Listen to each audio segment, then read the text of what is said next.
인간의 염려 137페이지 하단 부분부터 살펴보겠습니다.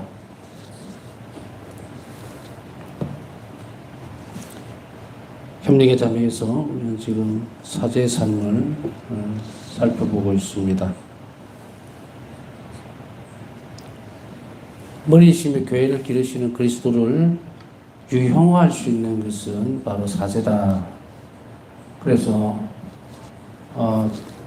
사제 서품식 때나 아니면 성녀 축성 미사 때 갔을 때 항상 이제 그런 주제를 많이 듣게 되죠. 사제요, 그대는 누구인가라는 사제는 그리스도를 드러내는 유형화시킨다는 거죠.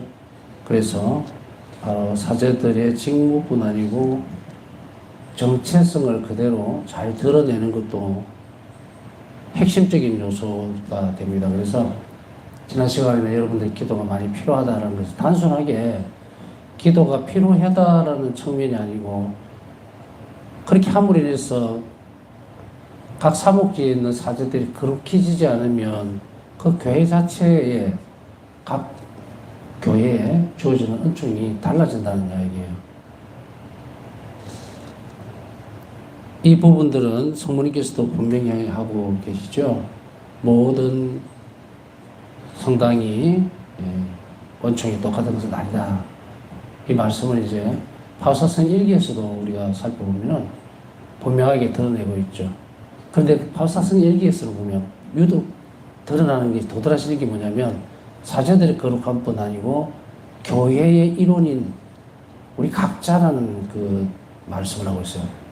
그래서 한 명이 거룩해지면 온 교회가 거룩함에 영향을 받는 거죠. 그리고 한 명이 거룩해지지 않고 한다면은 지체라는 말이에요. 지체가 그렇게 되면 어떻게 됩니까? 온몸이 몸살을 앓는다는 거예요. 그래서 우리는 단지 이제 이 시간에 살펴보고 또 한 번 더 생각해 봐야 되는 거는 단지 내가 그냥 하기 싫다라고 해서 할 때는 이건 엄청난 일이 벌어진다는 거예요. 본당에 이제 한 번씩 나갔을 때 강의를 하러 나가면 좀 한 번씩 물어보는 게 그겁니다. 기도는 얼마나 했습니까? 라고 물어보죠. 사실은 이런 질문들은 기억은 정확하게 나진 않지만 방송이나 인터넷 매체를 통해서도 그런 주제로서 그렇게 묻는 경우를 몇 번 본 것 같아요. 근데 제가 물을 때는 어떤 식으로 묻느냐면 기도를 어떻게 하십니까? 라는 것보다는 그냥 아무 의미는 없는 것은 아니에요. 근데 특별하게 뭔가를 주려고 그걸 물어보는 것이 아니고 살펴보는 거예요, 그냥. 기도가 모르듯이 우리 안에 자리를 잡아야 되는데 그렇게 하지 않고 이걸 노동으로 본다면. 그래서 놀랍게도 교회 안에서 기도에 대한 것을 강조를 한데도 이게 무방한데 우리가 교회 공동체 안으로 있기 때문에 제가 이제 다른 분들 미사를 이제 대신 가는 경우가 있어요. 그래서 미사를 보고 날아가면은 이제 그것도 아주 많은 경우도 아니에요. 아주 드물게 미사 전에 신자들과 묵주기도를 좀 바친다든지 이런 것을 이제 준비적으로 그것도 아주 흔하진 않아요. 아주 드물어요. 그런데 그 이외에 저도 본당시부를 했지만 보면서 여러 본당을 다니면서 본당시부를 맡아도 교회에 그러니까 성당 안에 와서 기도하는 사람을 못 봤어요. 안타깝게도. 그래서 굉장히 많이 이렇게 뭔가를 기도를 어떻게 해야 되는가를 가르쳐주고 함께 해야 되는데 그것을 방향 잡기가 참 힘들었어요, 그때는. 그래서 가장 전통적인 방법을 가지고서 시작을 하기도 했고 매주거리 갔다 와서는 이제 매주거리에서 하던 그 기도들, 묵주기도를 중심으로 해서 미사 전에 하기도 했고 근데 저는 그렇게 생각을 해요. 항상 그 미사 전에 묵주기도를 15단을 이렇게 바쳤었는데 시간이 꽤 걸리잖아요. 개헌을 이렇게 주다 보면 적어도 최소 45분, 50분 걸려요.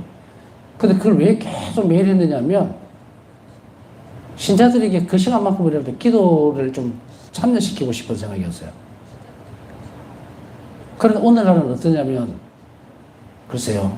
더 심해지지 않았을까? 기도에서 더 멀어지지 않았을까? 그 말은 바쁘다는 핑계예요. 바쁘다 말은 뒤집어서 얘기하면 기도라는 것에 허비할 시간이 없다는 이야기예요. 오늘날 어떤 본당에서 만일에 1시간 전에 묵주기도를 시작해서 정말 묵주기도 시작하다가 1단, 2단, 3단까지 가다가 그냥 미사 시작되니까 탁 끊어버리고 하는 그런 기도 말고 이렇게 되어진 기도를 할 때 과연 몇이 나올까요? 여러분들도 물음표가 이렇게 탁 쳐지죠. 나는 갈 수 있을까? 이런 것들이 정립이 안 되면 사제들이 기도로서 거룩해져야 된다는 이 말에 대한 의미를 못 알아들어요. 내 삶에 있어서 기도를 할 줄 모르는데 그걸 노동으로 알고 있고, 그래서 대부분 보면은 제가 한번 던지는 질문은 항상 같은 거예요. 여러분들 기도하세요? 예, 무슨 기도합니까? 하루에 묵주기도 5단 바치는 사람 있습니까? 손 들어보세요. 거의 전멸이에요. 내주와 나는들 며칠 빼고는. 그나마 그게 의무적이니까 그렇게 하는 거지. 나머지 아예 안 해요, 아예. 그러니 이 위에다가 뭔가를 올려놓는다는 것은 굉장히 위험하다는 거예요.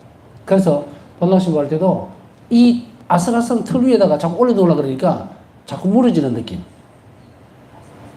적어도 기둥이 튼튼해야 위에 물건을 올려놓을 텐데 그렇지 못하는 거예요. 그래 어떻게 됩니까? 아무리 좋은 강의를 들어도, 아무리 좋은 강론을 들어도 다 내려앉아 버려요. 그러면서도 기도 필요성이다. 글쎄요. 그 기초적인 부분들을 이제 잘 잡으면 기도가 익숙해지는 거예요. 그래서 이 기도를 통해서 하나님과 내가 지금 만나고 있구나. 하나님과 깊이 계속되고 있구나 하는 것을 알면 움직이는데 요 지점까지 데려가기가 되게 힘들다는 거예요. 그런데 자비신심에 대해서 여러분들이 배우고 익히는 시간이 어느 정도 있은 사람이라면 이제 이게 어느 정도 조금은 자연스러워졌을 거예요. 이렇게 돼야 돼요. 우리 신앙생활 출발은 이렇게 되지 않으면 글쎄요, 장담할 수 없는 시간들을 보냅니다. 그래서 이 말을 다시 되새기해 주는 이유는 뭐냐면, 기도를 사제들을 위해서 하십시오라고 하면은 이제 이 기도, 이 사제들의 중요성에 대해서 인식하고 내가 이 기도를 통해서 거룩해지지 않는다면 같은 물을 마시는 거예요. 큰 통에서. 어제 설명드렸죠. 물통이 큰, 한 번나 예를 들어서 뭐 100톤이 들어가는 큰 물통이 있으면 모든 신자들의 기도가 그 안으로 다 모여져서 다시금 수도꼭지 통해서 내려오는 거예요. 그런 의미를 한번 짚어놓고 강조하는 이유는 사제들을 위해서 기도하시라는 이야기예요. 여러분들이 정말 교회 안에서 양육되고 싶으면, 여러분들이 행복해지고 싶으면 그렇게 하시라는 이야기예요. 여러분들 이 길을 벗어나면 영원한 생명에 대한 것은 영원합니다. 그렇기 때문에 어쨌든 간에, 그래서 우리 한국교회 역사를 여러분들 아시잖아요. 목숨을 걸고 사제들을 모셔오려고 했던 이유는 평신도들끼리 모여서는 아무것도 축도밖에 안 돼요. 아무것도 없어.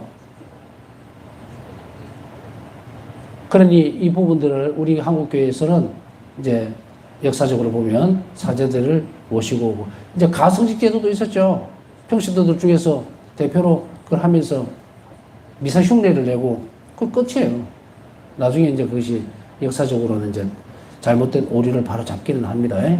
그런데 한국 교회는 참 흥미로운 부분들이 이런 부분인 것 같아요.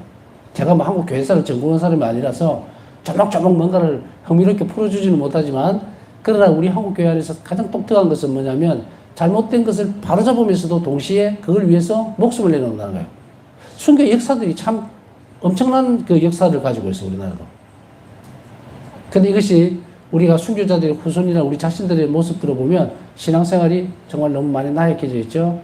그래서 이제 이걸 돌아가려면 그 단초가 어떻게 되는가? 이제 사제들을 위해서 여러분들이 기도를 많이 하셔야 됩니다. 그래야 여러분들의 본당이 은총으로 풍요로워집니다. 풍요로워질 뿐 아니라 그 사제가 거룩해질 수 있으면 여러분들에게도 큰 은총이 부어지겠죠. 자, 유용할 수 있는 부분은 바로 사제들에게 달려 있습니다. 성사로 축성되면서 사제는 그리스도뿐만 아니라 지극히 거룩하신 성삼위, 전능하시며 당신의 아들을 이 땅에 보내신 성부, 우리를 성화시키시고 힘을 주시는 성령과도 관계를 맺습니다. 그렇기 때문에 성사로 축성된 사제는 그리스도를 드러낼 뿐 아니라 그리스도 안에 있는, 그러니까 그리스도와 하나가 되어 있는 삼위일체신 하나님도 그대로 드러내는 존재라는 이야기예요. 그렇게 관계를 맺습니다. 삼위일체신 하나님은 우리 안에서 움직이고 우리 안에서 살아가셔요. 그러니까 우리가 이 부분을 잘 알아야 되는 것은 성경에 나오죠. 복음에. 나뿐 아니고 아버지와 성령께서도 같이 함께 가서 우리가 가서 그와 함께 살 것이다. 이 말 표현은 우리라는 이 표현이 성삼위께서 같이 가신다는 거예요. 함께 사신다는 거예요. 분리가 안 돼요. 우리가 이 땅 안에서 살아내셨던 인생을 가지고 살아내셨던 예수님은 성부와 성령과 분리된 적이 없어요. 인생을 지니고 사시면서도 인생 때문에 당신의 신성성을 감추고 사셨지만 한 번도 분리되거나 떨어질 수가 없어요. 삼일체이기 때문에 그 하느님께서 우리 안에서 역사하시는 거예요. 그래서 미사 때의 성찬의 전례도 그리고 우리 기도 안에서도 우리가 성호경을 걷죠. 성부와 성자와 성령의 이름으로 아멘 하고 기도를 시작하거나 기도를 끝내거나 그렇게 하죠. 삼위일체신 하느님은 항상 같이 움직이셔요. 그래서 사제는 존재 자체로 성찬의 전례 안에서도 그리스도를 대리하면서도 불구하고라는 말은 뺍시다. 대리자로서뿐 아니라 성부와 성령과 함께 이 성찬의 전례를 통해서 우리에게 자비를 베풀고 계신다는 것을 분명히 알아들어야 됩니다. 그러므로 사제이자 그리스도의 사제의 신호는 삼위일체이신 하나님께로부터 비롯됩니다. 독립적으로 부서지는 것이 아니라 삼위일체이신 하나님께로부터 비롯된다는 말은 뭐예요? 신원의식이라는 게 뭔지 아시죠? 어제 단어를. 그래서 사제는 그때 누구인가라고 하면 바로 삼위일체이신 하느님을 드러낸다. 그리고 그분의 활동을 그대로 유형화시킨다. 존재시킨다는 말입니다. 삼위일체이신 하나님께서는 그리스도를 통하여 인간과 교류하셨고 그리스도 안에서 성령을 통하여 하나님 나라의 시작으로서 교회를 세우셨다. 삼위일체이신 하나님께서 그리스도를 통해서 교류하셨고 그리스도 안에서 성령을 통하여 하나님 나라의 시작으로 교회를 세우셨다. 삼위일체이신 하나님께서 하시는 일이야. 그렇기 때문에 우리가 지금 친숙해져 있고 거의 고백해야 되는 많은 내용들은 예수 그리스도를 통해서 아버지께 봉헌되는 것으로 이루어져 있어요. 그러나 우리가 여기에서 분명히 해야 될 것은 삼위일체이신 하느님이 베푸시는 자비예요. 그것이 바로 예수님을 통해서 드러났다는 거예요. 그렇기 때문에 이 근원은 자비의 속성은 삼위일체이신 하느님. 그것을 우리가 드러내고 받아들일 때는 예수 그리스도를 통해서 드러난 거예요. 그래서 예수님의 자비라고 하더라도 무방하다. 자비는 바로 하나님 삼위일체이신 하나님 자신을 드러내는 거예요. 그러면 우리가 하나님 자비를 입는다는 말은 또 궁극적으로 천국에 간다는 말은 무엇을 뜻하느냐면 계속 제가 중간중간에 다 설명을 해드렸을 거예요. 우리가 하나님 나라는 무엇이며 이 땅에서 물론 구현되지만 완성된 하나님 나라에 들어가는 것은 무엇이며 그걸 우리말로 하면 천국에 간다. 또 그리스도가 하나가 된다. 천국의 삶이다. 뭐 여러 가지 표현을 쓰지만 결국은 뭡니까? 삼위일체이신 하나님의 사랑 안으로 초대되어지고 그 안에서 영원한 행복을 누리는 것, 그게 천국이에요. 그런데 우리에게는 신앙생활 안에서 익숙해지는 것은 예수님과의 만남. 그래서 우리가 천국에 간다는 말은 바로 예수님을 만나러 간다고 착각을 하는 거예요. 이런 개념들은 정리되어야 된다. 우리가 지금 하느님을 아버지로 모시고 성경 역사 안에서 그분을 위해서 거룩해지고 성화되고 예수 그리스도와 함께 만날 수 있고 친교를 이룰 수 있는 이 모든 것들은 뭐다? 삼위일체이신 하나님의 활동이에요.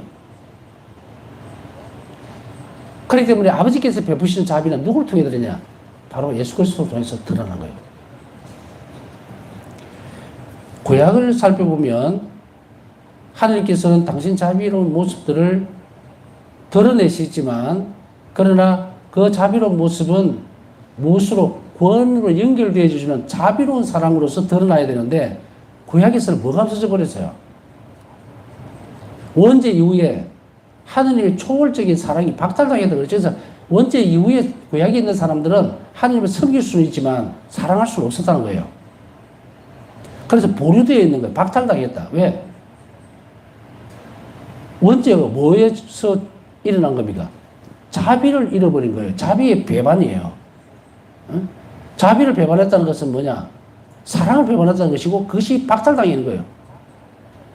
교만으로 인해서 배신을 했죠. 그러니까 자비가 사라져버린 거예요.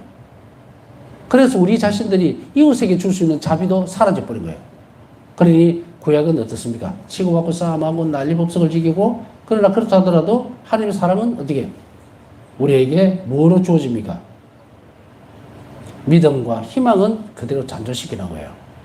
그래서 섬길 수 있고 제사를 지낼 수 있고 그 표현 방식이 주어졌을 때에 이제 십계명도 바로 규율적인 측면도 뭐로 드러났어요? 하나님께 대한 믿음으로 드러난 거예요. 너희가 나를 사랑한다면 이 계명을 지키라 아니고 계약이거든요. 계약. 계약은 뭡니까? 상관간에 주어져 있는 거니까 앞에서 배우셨죠? 조건이 있고 그걸 지키면 거기에 대한 약속이 따라오는 게 계약이죠. 그러나 신약으로 넘어와서 어떻게 돼요? 이제 직접적으로 한 자비가 이 땅에 들어옴으로 인해서 사랑의 계약이 되어버리죠. 그래서 그 계약은 사랑의 의무가 되어버린 거예요. 이제 하나님을 사랑할 수 있게 됐다. 이렇게 쭉 이제 설명을 해드렸습니다. 그걸 근간으로 해서 쭉 보면 예수님께서는 이 땅에 사시면서 뭐다? 아버지의 사랑에 대해서 그리고 아버지의 자비에 대해서 계속해서 드러내죠. 그리고 또한 동시에 성령으로 인해서 우리가 그 삶을 살아갈 수 있도록 허락해 주죠. 열어놓습니다.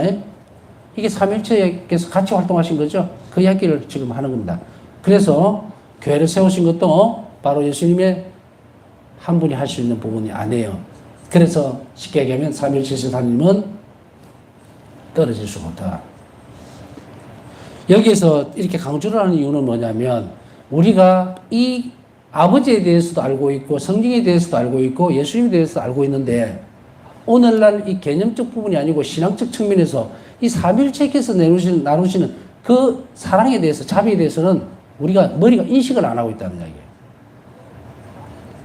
그래서 우리가 궁극적으로 예수님께서는 당시 사랑 안으로 이끌어 들으시는 것 같지만 이게 천국이에요. 이끌어 들으시지만 동시에 뭡니까? 그 사랑은 삼위일체가 나누는 사랑이에요. 그렇기 때문에 우리는 그쪽으로 가야 되는데 일기에서 보면 바울서서 일기에서 보면 삼위일체에 대한 신비에 대한 부분들이 나와요. 오늘은 삼위일체신 하나님의 신비를 내가 그 안으로 들어갈 수 있도록 허락해 주셨다. 봤다. 예수 그리스도와의 친밀감은 더 깊어지면 이제 어떻게 됩니까? 삼위일체신 하나님께서 우리 영혼 안에 사신다는 거예요. 그것까지도 간다. 그래야만 우리가 천국을 지향합니다. 천국에 가서 마지막으로 전부 다 예를 들어서 임금 지불하듯이 마지막에 가서 딱 주는 것은 없어요. 이 땅에서부터 누려야 돼요. 우리가 아버지에 대해서 선하심을 받아들이고 아버지께 순명하고 또 아버지의 뜻을 실행해야 되고 이 모든 일들이 뭡니까? 그리스도를 본받아서 예문이죠. 예표, 예문이라기보다는 모범을 보여주신 그리스도, 예수님의 모습을 그대로 살아내면서 아버지를 찾아가죠. 그리고 그 일을 도와주는 것이 누구예요? 성령이지라. 그러니까 우리가 오늘날에 있어서는 왜 이렇게 삼위일체신 하나님에 대해서 잘 살펴봐야 되느냐면 따로따로 떨어져 있는 거예요. 우리가 공격적으로 여기서 누리고 있는 것은 바로 삼위일체께서 누리시는 그 사랑 안으로 끊임없이 그 신비 안으로 들어갈 때에 그때 우리가 완전한 행복을 알 수가 있다는 이야기예요. 바울사 성녀가 천국을 보면서 보셨던 그 부분은 뭐냐? 삼위일체께서 이 세 분이서 하나도 남김없이 서로가 서로에게 주고 있는 이 상황이에요. 속해 있다. 완전하게. 이게 이제 순수한 사랑이거든요. 내어주고. 그것이 넘쳐서 어디로 옵니까? 인간의 창조에 이르러 마지막 구원 역사까지 이르죠. 바울사 성녀는 이 사랑을 그렇게 표현하죠. 성부, 성자, 성령께서 삼위일체께서 나오신 그 사랑을 신비를 영원히 알게 됐다. 그랬을 때 엄청난 기쁨이 폭발적으로 나오는데 이게 완전한 사랑이에요. 그것을 이 땅에서 구현해 나가도록 하느님은 우리를 초대해 주신 거예요. 그러니 이렇게 보면 이 하나님의 신비에 대해서 삼위일체께서 나누시는 그 신비를 그냥 바울사 성녀가 삼위일체이신 하나님에 대해서 묵상한다고 드러나는 부분이 아니에요. 다 여기에 키가 있어요. 자비 신심의 굉장히 중요한 키가 중에 하나가 뭐냐면 예수님께서 바울사 성령을 통해서 드러내 주셨던 굉장히 감추어졌던 그런 비밀이 이거예요. 그 한 부분이 하느님께 의탁하고 이웃에게 자비로운 이 자비 신심을 깊이 하고 완전하게 이르게 될 때에 삼일체 신비 안으로 들어간다는 거예요, 이게. 그걸 이 땅에서 바울사 성령은 경험했다 그래야 되겠죠? 그 신비를 안으로 들어갔어요. 그래서 이것에 들어갈 때에 이제 어떤 부분입니까? 영혼은 하느님을 갈망하게 됩니다. 그걸 느낀 영혼들은 벗어날 수가 없어요. 이 땅에 있는 모든 것들은 전부 가치가 없어져 버립니다. 아무것도 가치가 없어요. 먼지와 같이 느끼지. 자, 전에도 한번 그 설명을 잠깐 드렸지만, 뭔가 하나님께를 가까이 가기 위해서 악습이다, 내가 어떤 걸림돌이 되는 걸 끊어버려야 된다. 인간은 그렇게 못해요. 고무줄과 같아서 당기고 나면 당기면 악이 더 빨리 당겨버립니다. 그래서 그를 전에 어떤 말씀을 드렸습니까? 우리 사순 때 무슨 나는 이번에 술을 안 먹겠다. 절대로 입을 안 되겠다 하고 40일 지나고 나면 한 병 먹던 사람이 사순식이 또 3병, 4병씩 먹고 꽐라가 되고 있는 그런 상태. 그래서 고해성사 보러 와서 잘못했습니다. 죄송합니다. 이런 경우도 많아요. 인간은 스스로가 뭔가를 잘라내거나 할 수 있는 부분이 없어요. 오로지 모든 것은 다 뭐다? 하나님 덕분이에요. 은총 덕분이라. 특히 성체성상에서. 그것을 바울사 성령은 그렇게 표현하는 거예요. 내가 오늘 선한 일을 했다면 그건 오로지 성체 덕분이다. 이것을 고백해내지 않으면 인간은 선한 방향으로 못 나갑니다. 왜냐하면 우리가 그걸 고백하는 순간에 우리 영혼이 변해요. 우리 머리부터 발끝까지 변해간다고. 어떤 사람이 정말 포악하고 못된 성질을 가진 사람이 있다면 이 사람은 어떻게 됩니까? 그 일을 처음 시작할 때 몸이 바뀌어버리는 거예요. 정신도 바뀌어버립니다. 성체 신비는 우리 안에 정신뿐 아니라 육체도 다 바꿔버리는데 바꾼다고 하는 의미는 뭔지 아시겠습니까? 마치 세포로 치면 세포 하나하나가 변해요.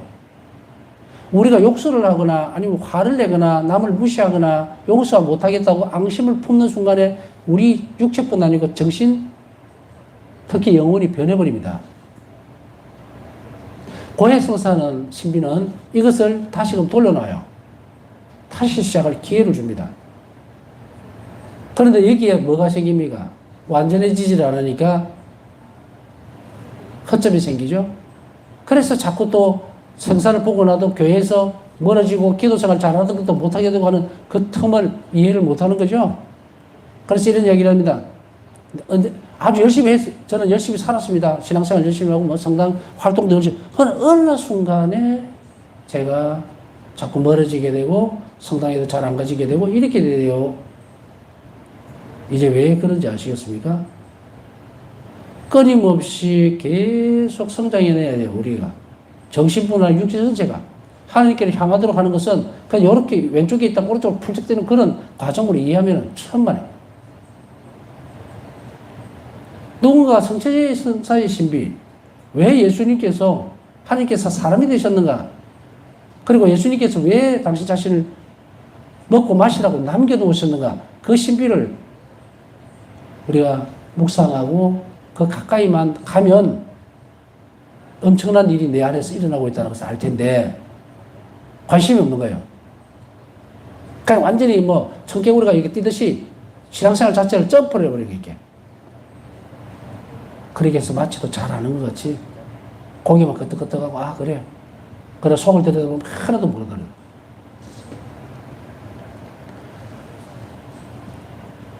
제가 이제 그 신학교 때에 공부를 하면서 또 이제 신학 공부를 하죠. 시험을 치기 위해서. 그러면서도 뭔가를 이렇게 하는데 많은 사람들이 공부를 하는 요령이라고 막 나오는 거 있죠. 이렇게 저렇게. 근데 제 같은 경우는 공부하는 습관이 좀 특이하다고 할 수는 없는데 여하튼 그냥 본능적으로 이렇게 하게 되는 게 어떤 거냐면 어떤 아이들은 이렇게 공부할 때 보면 막 밑줄을 긋고 막 이렇게 하는 아이들이 있고, 그죠? 새까맣게 해서 안 보이는 무슨 말을 했는지도 모를 정도로 그렇게 적는 경우도 있고, 여러 가지 방법이 있을 거예요. 근데 내 같은 경우는 어떤 식으로 하냐면, 저 같은 경우는 오감을 다 씁니다, 그냥. 읽으면서 눈으로 보고 읽고 글로 적어요. 그러면 어떻게 됩니까? 내가 읽으니까 귀로 들어오죠. 또 어떤 때는 이제 자습실에 사람이 많으니까 말을 할 수는 없지만 그래도 입으로 움직이면서 귀로 들리진 않아도 적어도 오감 중에 몇 개는 쓰잖아요. 오감 중에서. 그렇게 하면요. 저 같은 경우니까 다른 케이스까지 들을 필요는 없고 저 같은 경우는 거의 책을 다 외워버려요. 이렇게 하면. 교회신학을 공부할 때도 오랄 테스트에 대해서 구두를 이렇게 시험을 치는 경우가 있어요. 저는 구두를 치는 시험을 제일 재밌어라 했어요. 좋은 과목이야. 이거는 점수가 제일 잘 받은 과목 중에 하나인데 그때는 이런 책을 하나 주고 문제를 복불복으로 뽑아요. 몇십 개의 문제지를 꼽아 놓으면 들어가서 하나 뽑아서 그대로 구두로 이제 교수 신부님이 문제를 주면 쫙 해줘야 되는데 저 같은 경우는 이런 책을 하나 다 외우고 들어갔어요. 그래서 제가 천재라는 말은 아닙니다. 그냥 그렇게 하면 이게 머리에 그냥 그려지는 거예요. 이렇게. 제가 굳이 이렇게 지나갈 시간을 덜 주는 이유는 공부를 잘했다 이런 말씀 드리는 게 아니고 변화되는 것을 그 뒤에 이렇게 알아듣는 거예요. 아, 내가 공부할 때 이랬는데 성취에 대해서 묵상하고 또 늘 우리가 성취에 대해서 묵상하고 그 하나님께서 이 신비 안에서 나에게 어떤 것을 주시려고 하시는지 그 놀라운 역사들을 계속해서 죽을 때까지 묵상해야 되겠죠. 그러나 여기에서 성취성사 접근하는 데서 바울사 성령의 이 짧은 말들은 엄청난 충격으로 오는 거예요. 내가 정말 착한 일을 했구나. 뿌듯하다가 아니라 내가 정말 나도 선한 일을 할 수 있도록 하나님 허락해 주셨구나. 그 성취의 덕분이다라고. 그게 아니면 내가 어떻게 여러분들은 자신 스스로가 선하다고 생각합니까? 선한 일을 하고 싶다고 내 마음대로 할 수 있는 그런 존재라고 인식을 해요? 만약에 그렇게 되면 단추를 잘못 끼운 거예요. 그래서 사선을 딱 끌 때에 거기서 출발을 한 거예요. 내가 선한 일을 할 수 있다면 그것은 오직 성체 덕분이다. 영성체 덕분이다. 영성체로 오신 예수님 덕분이다라는 이 말을 뒤집어 놓으면 뭐예요? 인간은 선한 일을 할 수가 없어요. 선한 일을 할 수 없다는 말은 악하게 태어났다는 말이 아닙니다. 박탈을 당해버렸다 이 말이에요. 원죄 때문에. 하나님께서 선하신 분이고 우리는 그게 창조주예요. 창조물이에요. 그죠? 이제 그리스도로 인해서 우리가 자녀가 됐다고. 근데 우리가 어떻게 악하게 태어날 수가 있어요? 선하다고. 근데 원죄 때문에 선한 일을 못하는 거예요. 그렇다고 세례를 받았다고 해서 내가 자동으로 선하게 될까? 아닙니다. 인간이 선한 것은요, 하느님을 닮아서예요. 그럼 어떻게 되죠? 선한 일들을 은총으로 받아서 내가 선한 일을 할 수 있다. 그러면 우리 안에 뭐가 자랍니까? 그때서 비로소 선성이 자라는 거예요. 이걸 우리는 뭐라 그럽니까? 덕성이라고 그러죠. 자, 이렇게까지 정리를 했으면 이제 우리가 선한 일을 할 때에 정말 주님 오늘 감사합니다. 선한 일을 할 수 있게 허락해 주셨고 또 그 일을 통해서 나에게 자비를 베풀어 주신 기회, 상이야, 보상. 그죠? 그렇게 이 일들을 허락해 주셨고 그렇게 우리가 세상을 여러분들이 한번 쭉 살펴보세요. 여러분들이 질문 하나 드리고 싶은 것이 이거예요. 천국에 가는데 여러분들이 무슨 일을 해야 할까요? 복음에 보면 하늘나라에 보물을 쌓아라라고 하는 그 말에서 그 보물이 뭡니까? 여러분들 그 보물을 찾아낼 수 있어요? 그 보물을 어떻게 쌓아놓느냐고. 대부분 눈치를 채셨으리라 생각합니다. 똑똑하니까. 맞습니다. 입답과 자비의 태도예요. 많이 할수록 보물은 많아집니다. 그러나 그 보석을 캐는 데 있어서 하늘나라의 보석을 캐는 데 있어서 뭐예요? 하늘나라의 보석이 뭐예요? 이게 자비입니다. 입을 수 있는, 내가 입을 수 있는 자비예요. 천국에 들어갔을 때 내가 예수님과 딱 맞닥뜨리면 뭐만 필요합니까? 그저 자비를 베풀어 주십시오 라는 말 외에는 아무것도 못해요. 그러니 뭘로 드러냅니까? 이 보물을 하나님이 자비를 베풀 수 있는 조건을 만들어 놓으면 되죠. 이 일들을 우리가 계속해서 끊임없이 하려면 앞에서 중요한 대목들을 말씀드렸습니다. 성성체는 우리 안에 들어와서 우리를 선하게 또 선한 일을 할 수 있도록 해준다면 우리는 그것에 대해서 감사를 드림으로 인해서 그 성체 성사가 우리와 동화가 되려 해야 되죠. 내가 성체가 될 수 있도록. 그러면은 아까 얘기했던 이것을 계속 연습해 나가라. 응? 바오사성님은 그냥 아유 모범적으로 그런 생각이 들어서 내가 오늘 선한 일을 한 것은 오로지 영성체 덕분이다. 그렇게 적으셨겠어요? 이 깊은 신비를 우리에게 알려주고 싶어 하는 거죠. 그럼 이 일을 함으로 인해서 어떤 한 사람이 이렇게 자신의 매사의 이 일들을 영적 정말 보물을 쌓는 걸로 연결한 사람과 그렇지 못한 사람은 나중에 엄청난 차이가 벌어져 버리는데 그 사람 평생을 그렇게 살면은 1%만 닮을 수 있어요. 하나님은. 변화가 안 되니까. 그러나 그렇게 살아내는 사람은 내일이라도 당장 하나님의 자비 안으로 들어갈 수가 있어요. 신비 안으로. 한 발짝 더 깊이 들어갈 수가 있다. 왜? 내가 변하기 때문에. 성실성사는 우리를 늘 그렇게 변화시키면서 우리 자신을 하나님께로 이끌어갑니다. 이 일을 하는 것은 뭐다? 삼일체신 하나님입니다.